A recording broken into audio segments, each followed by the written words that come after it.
Bonjour, c'est Cryptolis, j'espère que vous allez bien. Aujourd'hui, la journée, la semaine commence dans le rouge. Je vais vous expliquer pourquoi. Vous allez voir que ce n'est pas lié à la crypto, c'est lié à quelque chose de beaucoup plus large et principalement lié aux États-Unis. Et oui, le fait d'avoir un président américain qui est pro-crypto et sur lequel on porte nos espoirs peuvent entraîner ce type de mouvement. Mouvement qui a été agressif, et qui est toujours agressif au moment où je tourne cette vidéo au niveau de BTC, qui a cassé les 100 000 $, qui est en dessous des 100 000 $, qui a cassé la zone de compression qu'on avait tenue toute la semaine dernière, qui était importante, et là on va viser des targets plus basses. Je vais vous expliquer les différents scénarios, mais avant ça, il faut impérativement comprendre ce qui est en train de se passer. Ce qui est en train de se passer, c'est R1 DeepSeek. Peut-être ça ne vous parle pas du tout, mais vraiment pas du tout. Et je vais essayer de vous expliquer très simplement ce qui est en train d'arriver et pourquoi ça arrive aussi subitement. Globalement, c'est l'arrivée d'une nouvelle entité qui est chinoise, qui est une nouvelle société qui produit une intelligence artificielle. Un peu comme OpenAI, qui produit une société comme OpenAI, qui produit ChatGPT. DeepSeek, c'est justement le nom de la société, et qui a produit DeepSeek R1, qui est une intelligence artificielle, qui rivalise actuellement avec le top 10 des IA et rivalise avec ChatGPT, alors que DeepSeek a même pas 2 ans, a été produit pour 40 à 50 millions d'investissements en termes de Nvidia, et l'entraînement a coûté 5 millions de $. C'est juste ridicule par rapport aux milliards de dollars que OpenAI a investi au cours des différentes périodes pour pouvoir justement sortir ChatGPT. OpenAI, ça a été créé il y a 10 ans, avec 4500 employés, et ils ont levé 6,6 milliards de dollars en capital pour sortir la première version de ChatGPT. À côté, DeepSeek a été fondé il y a moins de 2 ans, à moins de 200 employés, et a développé pour moins de 10 millions de dollars leur intelligence artificielle. Pourquoi je vous dis ça? Pourquoi ça fait un impact? Pourquoi ça fait mal?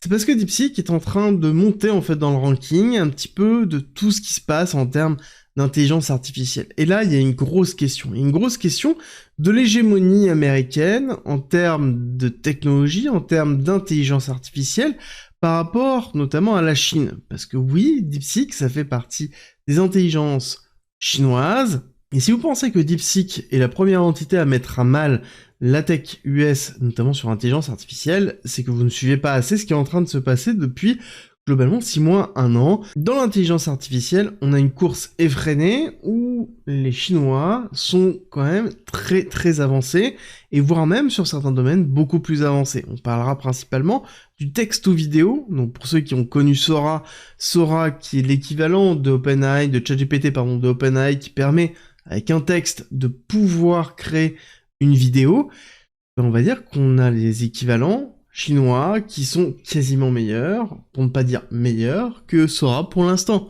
Donc on a une véritable course effrénée dessus. Ce n'est pas pour rien qu'on parle d'un investissement de 500 milliards de dollars dans le projet Stargate.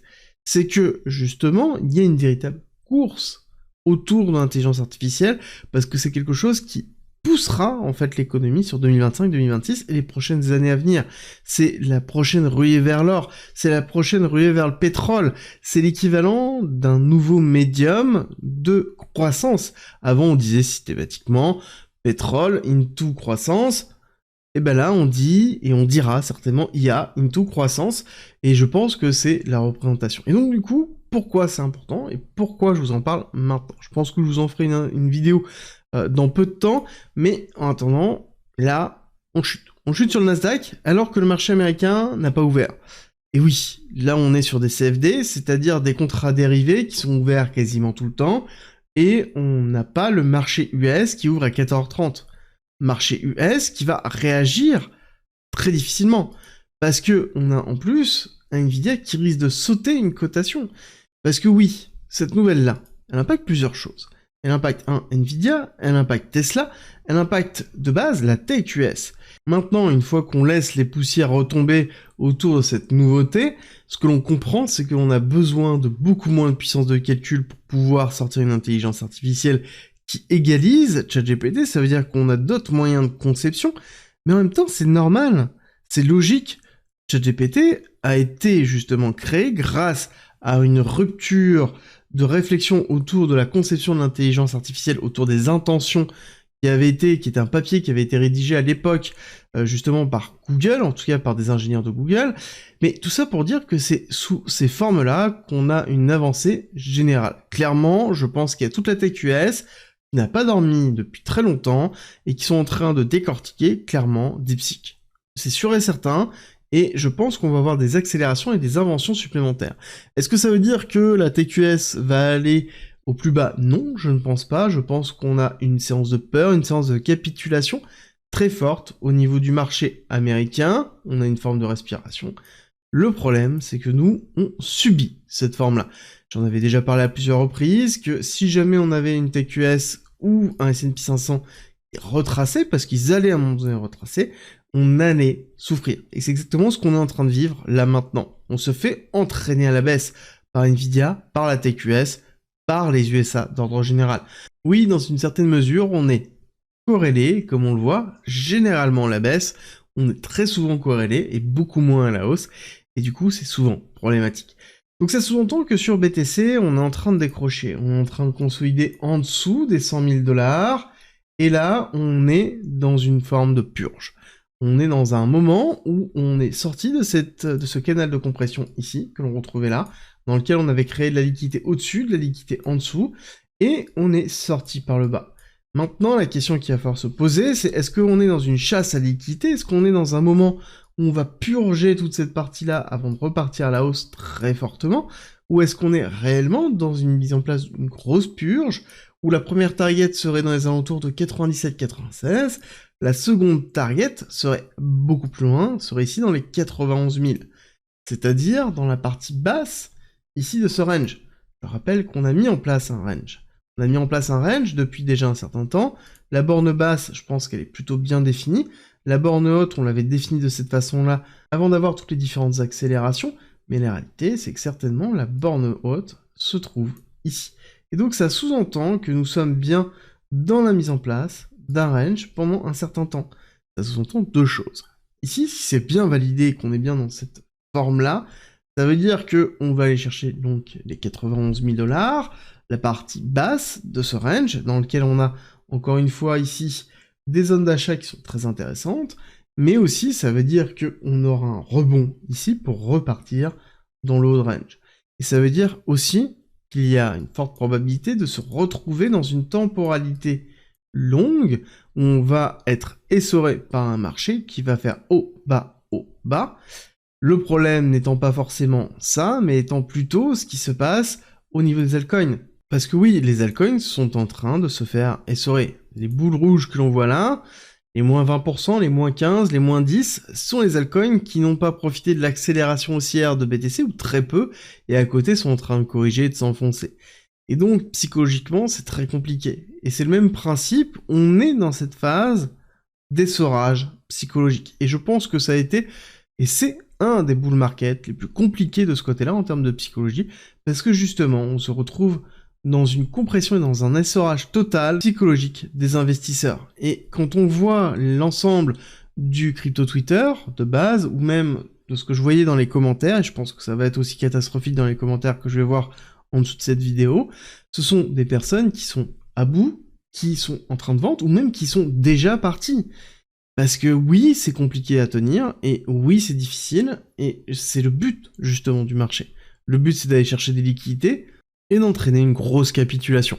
Maintenant, est-ce que ça veut dire qu'on va forcément aller chercher cette zone-là, ou celle-là? Moi, je garde espoir, ici, que cette prise de liquidité soit juste une prise de liquidité.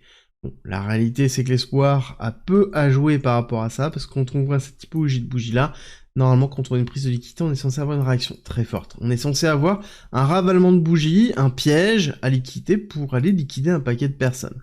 Là, je vous avoue qu'on liquide très peu de shorts. On liquide surtout beaucoup de longues, mais très peu de shorts. Donc ça veut dire qu'il n'y a pas un double piège, on a bien une tendance qui est actuellement baissière, de liquidation, de capitulation, et c'est un événement plutôt classique dans ce type de marché avant un départ haussier.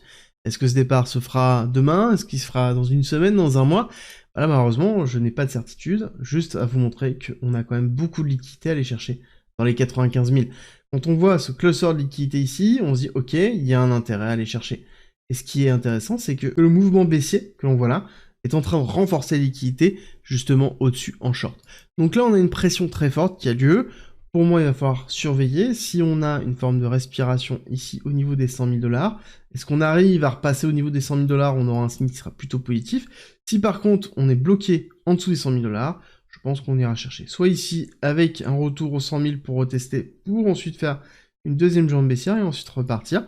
Ça, ce sera le scénario le plus baissier que l'on pourrait avoir. L'autre scénario que l'on pourrait avoir, c'est en effet un très beau rebond sur les 96, zone de résistance, repartir, recasser à la hausse, et à ce moment-là, repartir à la hausse. Encore une fois, ça n'est pas une inversion de la tendance, non, on est juste dans un piège baissier, on va chercher la liquidité, on a eu une compression, on sort par le bas, et d'ailleurs, si, pour les chartistes habituels, on regarde le mouvement qui est à l'origine, en fait, de cette compression, qui est le plus haut, qu'on regarde sur le breakout de cette compression, ça nous amène dans les alentours des 92 000, donc dans notre buy zone qui se trouve là. Donc si c'est juste chartistement parlant, on peut aller chercher plus bas. Si on est dans une notion de liquidation et plutôt de manipulation, on va aller chercher les liquidités ici, avoir une réaction haussière. Si on est dans une vision beaucoup plus longue, à ce moment on va chercher la partie basse ici, et globalement avoir un retour haussier, un retravail haussier, pour aller chercher le milieu de range, et certainement après le haut de range. Avant d'aller un petit peu plus loin et de passer en revue ce qui est en train de changer aussi au niveau des différentes nouvelles qu'on est en train de voir, parce qu'il y a des choses qui sont en train vraiment d'évoluer, je vous rappelle qu'en commentant d'inscription, vous avez accès à la communauté privée gratuite. Le but est d'offrir de la formation gratuitement, d'offrir un lieu de discussion protégé, là dans lequel on peut partager justement ses angoisses, où on peut partager son optimisme, où on peut évoluer avec des investisseurs qui ont le même but et qui souffrent tout autant que vous, ou qui sont tout autant positifs que vous. Dedans, vous allez y retrouver aussi des likes, des informations, des outils, globalement, tout pour pouvoir évoluer. C'est en commentaire en description si jamais ça vous intéresse. En attendant, nous on avance.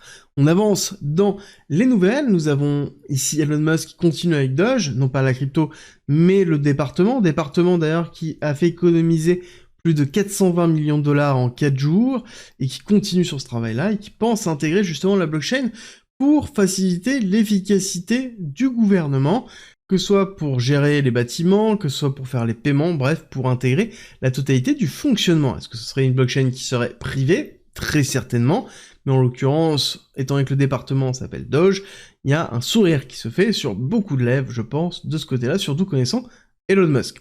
À côté, nous avons Jupiter. Jupiter qui est un agrégateur de Solana, qui a fait des annonces de dingue, qui a fait vraiment des très très grosses annonces où, globalement, il nous annonce un burn, 2, un buyback, ça veut dire qu'il y a 75% des frais qui vont être utilisés pour racheter des tokens. Alors je sais pas pourquoi ils mettent 50, mais c'est bien 75% des frais qui ont été statués. Il y a eu un burning de 3 millions de Jupiter qui ont disparu, tout simplement. Ils ont décidé de passer omni-chain, donc ils vont passer vraiment beaucoup plus large, donc sur beaucoup plus de blockchain. Ils ont investi dans Moonshot.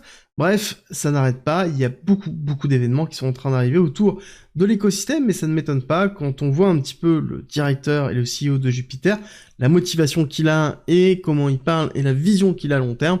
En effet, Jupiter a une volonté, je pense pour moi, de concurrencer justement Uniswap et de proposer une autre typologie de solution que Uniswap, avec un agrégateur multi-blockchain, quelque chose qui pourrait être vraiment très puissant. Dans les autres nouvelles, on a Ethereum, les devs, notamment d'Ethereum, et les leaders des Layer 2 d'Ethereum, sont en train de réfléchir sur voir comment ils peuvent améliorer justement Ethereum sur le pactole qu'ils ont amassé avec les frais récupérés dans l'utilisation de la Layer 2, comment ils peuvent investir pour pouvoir améliorer la blockchain Ethereum en elle-même, et notamment sa capacité d'intégration de Layer 2, comment elles peuvent plus ou moins fusionner.